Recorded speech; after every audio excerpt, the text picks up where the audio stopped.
Amazing classes में आप सभी का स्वागत है। आज हम लेकर के आए हैं पॉलिटेक्निक क्लास का पॉलिटेक्निक का सिलेबस और किस केमिस्ट्री सब्जेक्ट का। और यही इतना ही केमिस्ट्री आपके एसएससीज और रेलवेज और डिफरेंट कॉम्पिटिटिव एग्जाम में पूछे जाते हैं। ठीक है, तो इस सिलेबस में, केमिस्ट्री के सिलेबस में क्या क्या है। पहले है आपको एलिमेंट्स, उसके बाद है मिक्सचर्स एंड कंपाउंड, जो कि मैटर्स का एक केमिकल कंपोजिशन का पार्ट है। ठीक है, मतलब हम लोग पढ़ेंगे पहले मैटर्स, पहले देखेंगे केमिस्ट्री, इंट्रोडक्शन ऑफ केमिस्ट्री, उसी में आएगा आपको मैटर्स। मैटर के बाद स्टेट ऑफ मैटर्स कितने होते हैं, state of change of matter क्या होंगे, फिर एलिमेंट, मिक्सचर्स एंड कंपाउंड क्या होंगे, molecular mass and equivalent mass क्या होगा, ग्रुप एलिमेंट्स क्या होंगे, मतलब डिफरेंट डिफरेंट ग्रुप के element 1A 2A, alkali, alkaline, earth metals, different kinds of metals क्या होंगे। ठीक है, एलिमेंट्स को टोटल डील करेंगे। टोटल 118 एलिमेंट्स हैं। उस एलिमेंट्स में कुछ मेटल्स हैं, कुछ नॉन मेटल्स हैं, कुछ मेटलॉइड्स हैं, तो उन सारे को डील करेंगे। ठीक है, इंपॉर्टेंट केमिकल कंपाउंड्स, अब उन सारे जो भी एलिमेंट्स से कंपाउंड बनेंगे, मतलब कि अगर बात करते हैं, अगर हम सोडियम का कंपाउंड क्या है, मैग्नीशियम का कंपाउंड क्या है, उसके बाद आपको क्या बोलते हैं कैल्शियम का कंपाउंड क्या है, तो ये डिफरेंट डिफरेंट हर कोई का अपना अपना केमिकल कंपाउंड बनेगा। और उस केमिकल कंपाउंड का प्रॉपर्टीज क्या होगा और यूजेस कहां पे होंगे, ये सारे आपको इसमें बताए जाएंगे। ठीक है, उसके बाद है इलेक्ट्रोकेमिस्ट्री। इलेक्ट्रोकेमिस्ट्री के बाद है एसिड, बेस, साल्ट। आपको एसिड में भी 3 कॉन्सेप्ट है, अरेनियस कॉन्सेप्ट हो गया।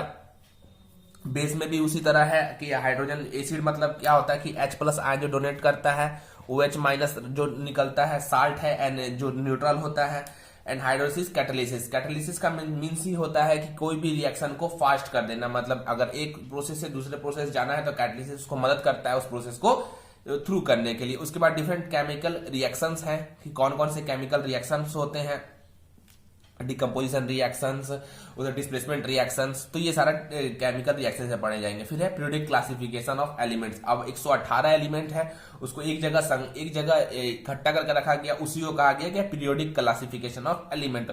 उसी में आपको 7 ग्रुप्स मिलेंगे, 7 पीरियड मिलेंगे और 18 ग्रुप मिलेंगे। ठीक है, उसी तरह फिर law of chemical composition and gases law. अब यहाँ पे आपको डिफरेंट गैसेस लॉ मिलेंगे, बॉयल्स लॉ मिलेंगे, चार्ल्स लॉ मिलेंगे, एवोगैड्रोस लॉ मिलेंगे। इन तीनों को कॉम्बिनेशन करके PV = nRT बनता है, मतलब रियल गैस और आइडियल गैस मिलेंगे आपको। ठीक है, उसके बाद आपको कोई भी चीज आपके घर में बनता है तो आपको स्मेल कहां से मिलता है, तो ग्राहम लॉ ऑफ डिफ्यूजन से मिलता है। ठीक है, ये आपको इसमें इसी लॉज में पता चलेगा। ठीक है, उसके बाद है एटॉमिक स्ट्रक्चर। अब एटॉमिक स्ट्रक्चर में एटम है, एटम का पता है आपको, स्मॉलेस्ट पार्टिकल्स एटम है। ठीक है, एटम का आपको स्मॉलेस्ट पार्टिकल है। अब एटम के अंदर में क्या है, इलेक्ट्रॉन, प्रोटॉन एंड न्यूट्रॉन है, जो कि जॉन डाल्टन साहब ने कहा था। उस एटम के इलेक्ट्रॉन्स को किसने डिस्कवर किया, प्रोटॉन को किसने डिस्कवर किया, रदरफोर्ड को किसने किया, डिफरेंट मॉडल क्या आए, उसमें वैलेंसीज क्या है, कंसेप्ट ऑफ एटॉमिक क्या है, ये सारा डील करेंगे। फिर है हाइड्रोकार्बन।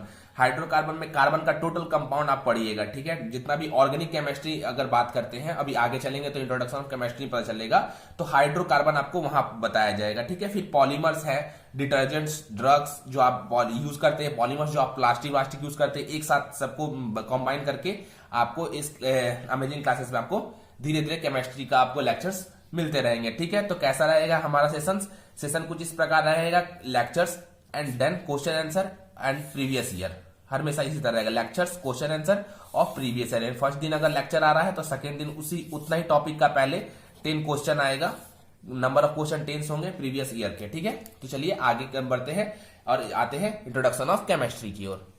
हाँ, तो आते हैं इंट्रोडक्शन ऑफ केमिस्ट्री की ओर। तो इन केमिस्ट्री में आपको फर्स्ट ऑफ क्वेश्चंस आपके सबसे पहले, आप किसी भी चीज का जानने से पहले आप उसके बारे में जानिए कि फादर ऑफ केमिस्ट्री कौन थे। फादर ऑफ केमिस्ट्री किसको बोलते हैं, एंटोनी लेवॉइजर को बोलते हैं। मॉडर्न केमिस्ट्री के भी यही है और फादर ऑफ केमिस्ट्री भी इन्हीं को बोलते हैं, एंटोनी लेवॉइजर बोलते हैं। तो अब ये केमिस्ट्री क्या है, केमिकल्स के बहुत सारे आप केमिकल्स को या फिर आपके इर्द गिर्द जितना भी आपके कंपाउंड्स है उस सबको स्टडी करना ही केमिस्ट्री कहलाता है। इसके भी डिफरेंट ब्रांचेस है, हर कोई का अलग अलग ब्रांच होता है कि इस ब्रांच में ये पढ़ेंगे, इस ब्रांच में ये पढ़ेंगे। उसी तरह डिफरेंट ब्रांचेस में आपको क्या होगा, इसके डिवाइड किया गया। तो पहला क्या है, फिजिकल केमिस्ट्री, ठीक है, जहां पे आप चीजों को देख पा रहे हैं, छू पा रहे हैं, उन चीजों को डील करते हैं किसमें, फिजिकल केमिस्ट्री में। इनऑर्गेनिक केमिस्ट्री में आप डिफरेंट एलिमेंट्स को डील करते हैं, जितना भी एक 118 एलिमेंट्स है वो इनऑर्गेनिक केमिस्ट्री में डील होता है, ठीक है। इसमें मेटल्स, मेटलॉइड्स, नॉन मेटल सब डील होगा। और organic chemistry mainly, organic chemistry में कंपाउंड मतलब कार्बन का कंपाउंड ऑर्गेनिक केमिस्ट्री में आपको डील होगा, जैसे कि इथाइल अल्कोहल हो गया, मिथाइल अल्कोहल हो गया, उसके बाद आपको ईथर हो गया, उसके बाद आपको अगर बोले तो ईथर हो गया, अल्कोहल हो गया, उसके बाद बहुत सारे इस तरह से आपको ऑर्गेनिक केमिस्ट्री में कार्बन कंपाउंड मेनली आपको मिलेंगे, ठीक है। आपको एंट के आपसे यहीं से क्वेश्चन आता है कि एंट में क्या पाया जाता है जिससे आपको जलन होता है काटने से, तो मिथेनोइक एसिड पाया जाता है। उसी तरह एग्रीकल्चर केमिस्ट्री है, ड्रग केमिस्ट्री है, बायो केमिस्ट्री है, इसी तरह डिफरेंट ब्रांचेस में बांटेंगे। तो हम लोग मेनली किस पे डील करेंगे, फिजिकल, इनऑर्गेनिक और ऑर्गेनिक। इनऑर्गेनिक में हम 118 एलिमेंट्स को डील करेंगे, ऑर्गेनिक केमिस्ट्री में हम मेनली कार्बन कंपाउंड को डील करेंगे, और फिजिकल केमिस्ट्री में टोटल आपको यहाँ पे matters, atoms, molecular mass, different gases, laws, यहाँ पे सारा हम लोग डील करेंगे। तो फिजिकल केमिस्ट्री अभी करते हैं। तो फिजिकल मतलब ही क्या होता है कि कोई भी वस्तु जिसे आप देख सकते हैं और छू सकते हैं उसी को बोलते हैं फिजिकल। आप किसी का फिजिकल कब करेंगे, जब आप उसको देख पा रहे हैं या फिर उसको महसूस कर पा रहे हैं या छू पा रहे हैं, तो आप फिजिकल उस चीज को बोलते हैं। तो फिजिकल जैसे ही बात होता है तो वो मैटर का पहले होता है कि क्या है मैटर। तो मैटर का डिफिनेशन क्या है, it is that substance which occupies space and has its own मास।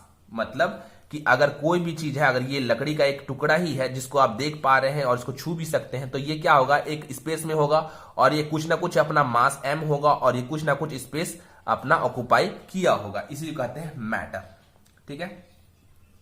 इस मैटर को फर्दर क्लासिफिकेशन किया गया, मतलब और भी डिवाइड किया गया किस पे, दो कैटेगरी पे। कैसे कैसे, on the basis of physical composition और on the basis of chemical composition. On the basis of physical composition, on the basis of chemical composition. तो फिजिकल कंपोजिशन में आप कैसे बांटे, फिजिकल कंपोजिशन मैटर को हम बांटे किस तरह से, 5 स्टेट में। कैसे बांटे, सॉलिड, लिक्विड, गैस, प्लाज्मा और बोस आइंस्टाइन कंडेंसेट। इसको आगे डील करेंगे क्या क्या है, ठीक है।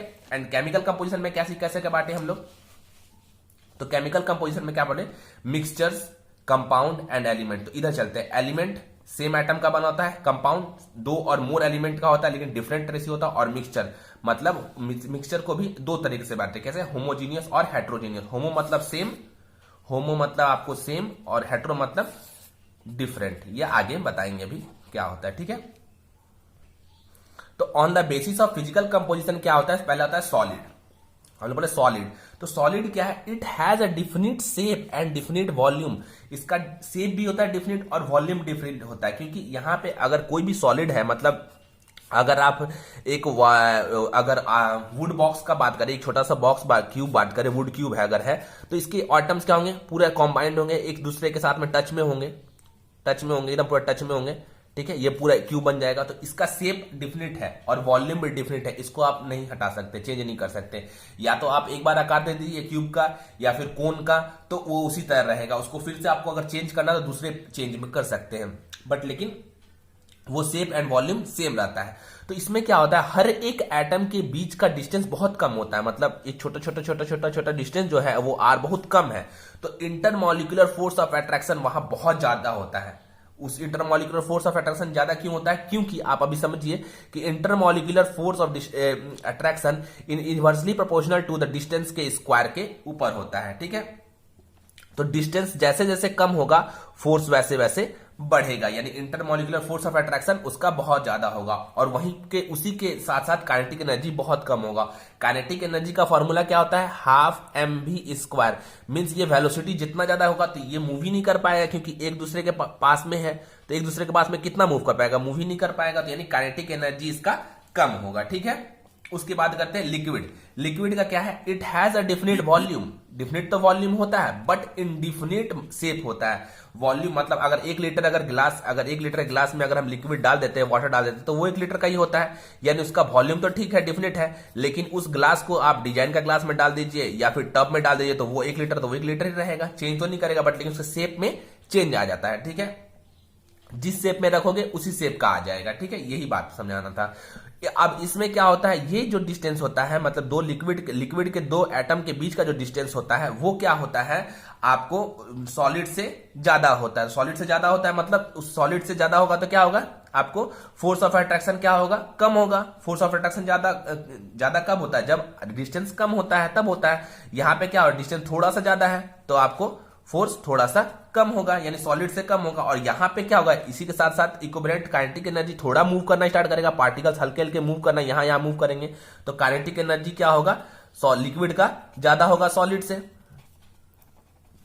ठीक है। अब बात करते हैं गैस। गैस का क्या है, it has a indefinite shape and indefinite volume. आप गैस, हर पूरे एटमॉस्फेयर में गैस है तो उसको आप एक शेप में नहीं रख सकते हैं और वॉल्यूम में भी रख सकते हैं, आप जैसे में करो वैसा में रह जाएगा, ठीक है।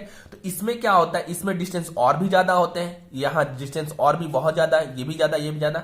तो क्या होता है, एक चीज हम कंक्लूजन निकाले, क्या निकाले, आपसे जो एग्जाम में पूछता है कि देखो डिस्टेंस बिटवीन टू एटम्स और एलिमेंट्स इन गैस ज्यादा होता है, फिर उसके बाद लिक्विड में होता है, फिर उसके बाद सॉलिड में होता है। तो इसी का प्रोपोर्शनल क्या बनना है कि इंटरमॉलिक्यूलर फोर्स ऑफ अट्रैक्शन जो होता है वो inversely proportional to the distance के स्क्वायर होता है, यानी सॉलिड में सबसे ज्यादा होगा, फिर लिक्विड में होगा, फिर गैस में होगा। और इसी के इक्विवेलेंट क्या होगा, जस्ट अपोजिट हो जाएगा, गैस का काइनेटिक एनर्जी ज्यादा होता है, फिर होता है लिक्विड का, तब होता है सॉलिड का। ये आपसे एग्जाम में पूछे जाते हैं, ठीक है। अब बात करते हैं बहुत इंपॉर्टेंट, ठीक है। अब देख प्लाज्मा स्टेज, तो प्लाज्मा कैसे बनता है, गैस के एटम पे चार्ज का डिपोजिशन करते हैं उसी को प्लाज्मा कहते हैं। आप ऐसा कोई भी प्रोसेस चलिए जिसमें आप गैस के एटम्स पे चार्ज पार्टिकल का डिपोजिशन कर दीजिए, plus minus plus minus plus minus gas के एटम पे आनाइज कर दीजिए, मतलब आनाइज मतलब ही होता है चार्ज पार्टिकल का उसके ऊपर डिपोजिशन करना। तो आप डिपोजिशन कर दीजिएगा तो वही स्टेट क्या बन जाएगा, प्लाज्मा बन जाएगा। तो और इसका एग्जाम्पल क्या है, स्टार। अपने यूनिवर्स में सबसे ज्यादा क्या पाया जाता है, प्लाज्मा, यानी स्टार पाया जाता है। तो ये एक प्लाज्मा का ही रूप है, स्टार जो है प्लाज्मा का ही रूप है, ठीक है। ये फोर्थ स्टेज हो गया। उसके बाद फिफ्थ स्टेज क्या है, बीईसी, बोस आइंस्टाइन कंडेंसेट। इसको किसने दिया था, इंडियन साइंटिस्ट एसएन बोस ने दिया था, जिनके लिए उनको नोबेल प्राइज मिला 2010 में।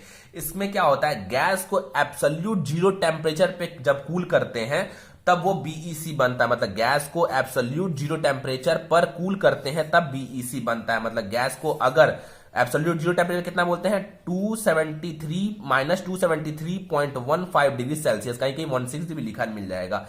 इसको कूल करेंगे तो क्या होगा, एटम्स एक जगह एक्यूमुलेट हो जाएगा, सब सारे एटम्स जो भी गैस के होंगे धीरे धीरे एक जगह आकर के एक्यूमुलेट कर जाएंगे और एक एटम बन जाएगा, एक सिंगुलर एटम बनेगा एक्यूमुलेट करके। ये बहुत ही आपको इसी को बोस आइंस्टाइन कंडेंसेट कहते हैं, इसी प्रोसेस को बोस आइंस्टाइन कंडेंसेट करते हैं। तो आपसे क्वेश्चन क्या पूछेगा, क्वेश्चन पूछता है कि 5 स्टेट ऑफ मैटर कितने तरह से डिवाइड कर सकते हैं, तो 5 स्टेट में कैसे कैसे कर सकते हैं। तो पहला है सॉलिड, दूसरा है लिक्विड, तीसरा है गैस, चौथा है प्लाज्मा एंड पांचवा है बीईसी, बोस आइंस्टाइन कंडीशन। किसके आधार पे, फिजिकल कंपोजिशन के आधार पर, जिसको आप देख पा रहे हैं छू पा रहे हैं उसके आधार पर, ठीक है।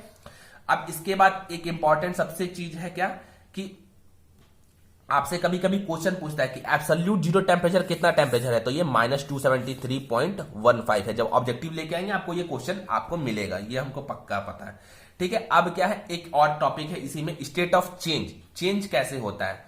तो आपको एक स्टेट से दूसरे स्टेट में जाना है, तो सॉलिड से अगर आपको लिक्विड जाना है, मतलब अगर मान लीजिए कोई अगर फ्रीजर से आप आइसक्रीम निकालते हैं तो वो सॉलिड रहता है, वहां का टेम्परेचर क्या होता है, बहुत कम होता है। तो एक बात याद रखिएगा, जब इस साइड हम जाएंगे तो टेम्परेचर को हमको इंक्रीज करना पड़ेगा, और जब बैकवर्ड आएंगे, अगर इस साइड आएंगे, पीछे की ओर आएंगे, तो हमको टेम्परेचर को डिक्रीज करना पड़ेगा, ठीक है। तो देखिए सॉलिड से लिक्विड जाएंगे, अगर हम क्या बोले, अगर फ्रीजर से आप अगर आइसक्रीम निकालते हैं तो वहां का टेम्परेचर बहुत कम होता है, तो वहां सॉलिड बना हुआ होता है। उसको जैसे ही एटमॉस्फेयर में लेकर के आए तो वो धीरे धीरे पिघलना स्टार्ट होता है, मतलब मेल्टिंग और फ्यूजन स्टार्ट होता है। तो टेम्परेचर क्या हो रहा है, एटमॉस्फेयर का अपने आप इंक्रीज कर रहा है। तो ये मेल्टिंग और फ्यूजन से क्या आप कहां जा सकते हैं, सॉलिड से लिक्विड जा सकते हैं। फिर उसके बाद लिक्विड है, अब लिक्विड को वो गैस बनाना है तो सबको पता है कि बॉइलिंग करना पड़ता है, या इवोपरेशन करना पड़ता है, उसके हीट को और बढ़ाना पड़ता है, तो वो गैस के फॉर्म में आ जाता है। तो टेम्परेचर और हाई किए तो हमको क्या बन गया, गैस बन गया। अब इधर पीछे आते हैं, तो पीछे पर आते हैं तो कैसे आएंगे, यहाँ टेम्परेचर कम करना पड़ेगा। तो जब गैस से हमको लिक्विड आना पड़ता है तो कंडेंसेशन करना पड़ता है। कंडेंसेशन का हिंदी में अगर मीनिंग आप खोजिएगा, अगर गूगल कीजिएगा, तो वहां पे एक गाढ़ापन भी आता है, मींस डेंसिटी उसका बहुत ज्यादा होगा। डेंसिटी कैसे ज्यादा होगा, डेंसिटी का फॉर्मूला क्या होता है, मास बाई वॉल्यूम। जहां वॉल्यूम बहुत कम होगा तो वहां पे डेंसिटी ज्यादा होगा। तो गाढ़ापन लाना है, तो गाढ़ापन लाने के लिए अगर गैस है, गैस का पार्टिकल्स यहाँ, तो गाढ़ापन लाने के छोटे छोटे जगह पकड़ना पड़ेगा, चिपचिपा करना पड़ेगा, नहीं लिक्विड करना पड़ेगा। तो आपको कंडेंसेशन से क्या मिलता है, गैस से लिक्विड मिलता है। उसी के जस्ट अपोजिट अगर आपको बर्फ जमाना है तो लिक्विड पानी डालिए और फ्रीजर में डाल दीजिए, तो आपको क्या बन जाएगा, सॉलिड बन जाएगा। ठीक है, ये 5 चीज आप याद रहेगा। उसके बाद सबसे इंपॉर्टेंट क्वेश्चन क्या पूछता है, सॉलिड से डायरेक्टली गैस और गैस से सॉलिड कौन सा प्रोसेस कहलाता है, सब्लिमेशन कहलाता है, सब्लिमेशन कहलाता है। और इसका एग्जांपल क्या है, सॉलिड CO2 जो बनता है, जिसको बोलते हैं सूखा बर्फ, जो सूखा बर्फ बनता है उसको बोलते हैं ड्राई आइस। और सॉलिड CO2 कौन से प्रोसेस से बनता है, सब्लिमेशन से बनता है, जब सॉलिड सीधे गैस से बनता है। और ये क्वेश्चन आपसे हमेशा एक जगह पूछता है कि स्टेट ऑफ चेंज ऑफ क्या होगा। ठीक है, state of change of matter क्या होगा, सॉलिड से लिक्विड कैसे जाएंगे, लिक्विड से गैस कैसे जाएंगे, गैस से लिक्विड कैसे आएंगे, लिक्विड से सॉलिड कैसे जाएंगे, और सॉलिड से सीधे गैस कैसे जाएंगे। ठीक है, अब नेक्स्ट बात करते हैं एटम्स एंड मॉलिक्यूल्स के बारे में। हाँ जी, तो एटम क्या है, एटम है smallest individual particle that does not exist in nature. ये नेचर में एग्जिस्ट नहीं है, लेकिन क्या होता है, केमिकल रिएक्शन में पार्ट लेता है। कोई भी केमिकल रिएक्शन होगा वहां पार्ट होगा इसका। ठीक है, क्या है, smallest individual particle that does not exist in nature. ठीक है, और ये दोनों का डिफरेंस आगे बताते हैं। और मॉलिक्यूल क्या है, स्मॉलेस्ट इंडिविजुअल पार्टिकल्स है दैट एग्जिस्ट इन नेचर, जो कि एग्जिस्ट करता है नेचर पे। कैसे करता है देखते हैं। आपको पता है हाइड्रोजन, नाइट्रोजन, ऑक्सीजन, सारा कुछ पता है। तो हाइड्रोजन क्या है, कैसे बना है, 2H से बना है, और नाइट्रोजन भी 2H से बना है, बीच में बॉन्डिंग जो भी हो बाद बताएंगे, और ऑक्सीजन भी दो से बना है। तो देखिए, ये हाइड्रोजन हमेशा ऐसे ही आपको मिलेगा, H2 से मिलेगा, नाइट्रोजन भी N2 से मिलेगा, ऑक्सीजन भी O2 से मिलेगा। लेकिन क्या है, H2 जो है वो एक मॉलिक्यूल है, एक पूरा मॉलिक्यूल है जो कि आपको एग्जिस्ट होता है नेचर में। लेकिन H2 बना कैसे है, वो 2 एटम ऑफ हाइड्रोजन है, जो कि आपको सिंगल आपको एग्जिस्ट नेचर में नहीं मिलेगा, आपको H2 ही मिलेगा, ना कि H मिलेगा नेचर में। नेचर में आपको क्या मिलेगा, हमेशा H2 मिलेगा, यानी एक मॉलिक्यूल मिलेगा हाइड्रोजन का, यानी H2 मिलेगा। और आपको एग्जिस्ट नेचर में नहीं क्या करेगा, हाइड्रोजन का एक एटम एग्जिस्ट नहीं करेगा। वही कहा गया है कि एटम जो स्मॉलेस्ट इंडिविजुअल पार्टिकल है that does not exist in nature है, नेचर में नहीं आता। और मॉलिक्यूल क्या है, स्मॉलेस्ट इंडिविजुअल पार्टिकल है that exist in nature, means 1 molecule of hydrogen यहां बोल सकते हैं, उसके बाद 1 मॉलिक्यूल ऑफ नाइट्रोजन बोल सकते हैं, और 1 मॉलिक्यूल ऑफ ऑक्सीजन बोल सकते हैं। यही अगर आपसे पूछे कि एक मॉलिक्यूल ऑफ हाइड्रोजन कितने एटम से बना, तो 2 एटम ऑफ हाइड्रोजन से एक मॉलिक्यूल ऑफ हाइड्रोजन बना। ठीक है, यही चीज समझाना था। अब क्या है देखिए, अब क्या है, अब हम एक फिजिकल कंपोजिशन के बारे में बात कर लेते हैं, अब केमिकल कंपोजिशन के बारे में बात करते हैं। On the basis of chemical composition क्या बात करते हैं, तो पहला क्या है, एलिमेंट, दूसरा है कंपाउंड, और तीसरा है मिक्सचर। ठीक है, तो एलिमेंट क्या होता है, सेम एटम से बना होता है। जब 2 एटम अगर सेम एटम से बनता है तो वो क्या बोलते हैं, एलिमेंट कहलाता है। मतलब H2, N2, कॉपर, सिल्वर, ये तरह तरह के एलिमेंट्स हैं। और टोटल कितने नोन एलिमेंट्स हैं, 118 एलिमेंट्स हैं, जिसको different metals, metalloids and non metals में बांटते हैं। मेटल्स, नॉन मेटल्स, ठीक है, और मेटलॉइड्स से बांटते हैं। और इसको पीरियोडिक सब एक जगह करके रखते हैं। कहां मिलता है आपको, पीरियोडिक क्लासिफिकेशन में मिलता है। ठीक है, क्या होता है, एलिमेंट सेम एटम से बना होता है। सेम एटम से बना होता है मतलब hydrogen, nitrogen, oxygen, copper, silver, ये सारे एलिमेंट्स है। ठीक है, कंपाउंड क्या होता है, 2 और मोर डिफरेंट एलिमेंट से बना होता है। 2 और मोर एलिमेंट क्या होता है, सेम एटम से बनता है। अब उस डिफरेंट एलिमेंट जब 2 डिफरेंट एलिमेंट बनेगा और डिफरेंट रेशियो में होगा तब कंपाउंड बनेगा। जैसे कि H2O क्या होता है, अगर यहां पे क्या होता है, एटॉमिक नंबर H2 का कितना होता है, हाइड्रोजन का 1 और ऑक्सीजन का 16। अगर रेशियो बात करेंगे तो 2 × 1 × 1 × 16, यानी 1 रेशियो 8। यानी अगर आप 1 रेशियो 8 में ही अगर मिलाएंगे अगर ऑक्सीजन और हाइड्रोजन और ऑक्सीजन को, तो वो कौन सा कंपाउंड बनाएगा, वाटर बनाएगा। यानी देखिए, ये एक अलग एलिमेंट हो गया हाइड्रोजन, जो कि सेम एटम से बना, और ऑक्सीजन एक अलग एटम हो गया, जो कि एक अलग एलिमेंट हो गया, जो कि एक एटम से, दो एटम से मिलके बना। तो यही होता है कि डिफरेंट एलिमेंट, टू और मोर डिफरेंट एलिमेंट्स, दो एलिमेंट भी हो सकता है और मोर डिफरेंट एलिमेंट भी हो सकता है, ठीक है। तो उसको डिफरेंट रेशियो में बनता है तो क्या बोलते हैं उसको, एलिमेंट, उसको कंपाउंड बोलते हैं, ठीक है। उसके बाद है मिक्सचर। मिक्सचर में क्या होता है, ये प्योर सब्सटेंस है, इम्प्योर सब्सटेंस है, जो कि दो तरह से बांटते हैं। मिक्सचर किसी भी चीज का मिलन, मतलब एक तरह से सोचिए तो कोई दो चीज को मिला दिए और उसको बोले मिक्सचर, ठीक है। तो वो क्या होता है, होमोजीनियस होता है, दूसरा हेट्रोजीनियस होता है। होमोजीनियस में क्या होता है, पूरी तरह मिल जाता है, आप उसको पकड़ नहीं पाएंगे कि ये चीज है वो चीज है, ठीक है। तो इसमें क्या होता है, आपकी जो स्वाद उसको महसूस कर सकते हैं, तो पूरी तरह मिल जाता है, जैसे चीनी और पानी, नमक और पानी, ये पूरी तरह मिल जाता है। अब हेट्रोजीनियस मतलब इसके जस्ट अपोजिट, पूरी तरह नहीं मिलता है, जैसे कि सैंड एंड साल्ट। सैंड और साल्ट में से आप निकालिएगा, पता चल जाएगा आपको सैंड अलग है, सैंड साल्ट अलग है। उसके बाद डस्ट पार्टिकल्स इन एयर, अगर एयर में डस्ट पार्टिकल्स है तो आपको पता चल जाएगा कि यहाँ पे है। फिर अगर सैंड में अगर आप आयरन पार्टिकल्स डाल दीजिएगा तो वो भी आपको दिख जाएगा, तो वो हेट्रोजीनियस मिक्सचर के रूप में कहलाता है। तो ये यहां तक बात हुआ। अब इसके बाद यही मिक्सचर को हम बात करेंगे इसके नेक्स्ट क्लास में, सेपरेशन ऑफ मिक्सचर से स्टार्ट करेंगे। सेपरेशन ऑफ मिक्सचर्स के डिफरेंट प्रोसेस है कि मिक्सचर को कैसे सेपरेट करते हैं, ठीक है। और इसी लेक्चर में हम 10 क्वेश्चन लेकर के आएंगे, जो मैंने पढ़ाया उसी से रिलेटेड 10 क्वेश्चन लेकर के आएंगे। और उसी लेक्चर में सेपरेशन ऑफ मिक्सचर्स होगा, इक्विवेलेंट मासेस होंगे, नंबर ऑफ एटम्स कैसे निकालेंगे, नंबर ऑफ मॉलिक्यूल कैसे निकालेंगे, और ये लेक्चर धीरे धीरे आएगा। उम्मीद करते हैं आप सभी को पसंद आया होगा हमारा ये कोशिश। अगर पसंद आया तो चैनल को लाइक, शेयर एंड सब्सक्राइब करना ना भूले, और बेल आइकन को दबाना ना भूले, ताकि आने वाली वीडियो का नोटिफिकेशन आप तक मिल जाए। वीडियो को देखने के लिए थैंक यू।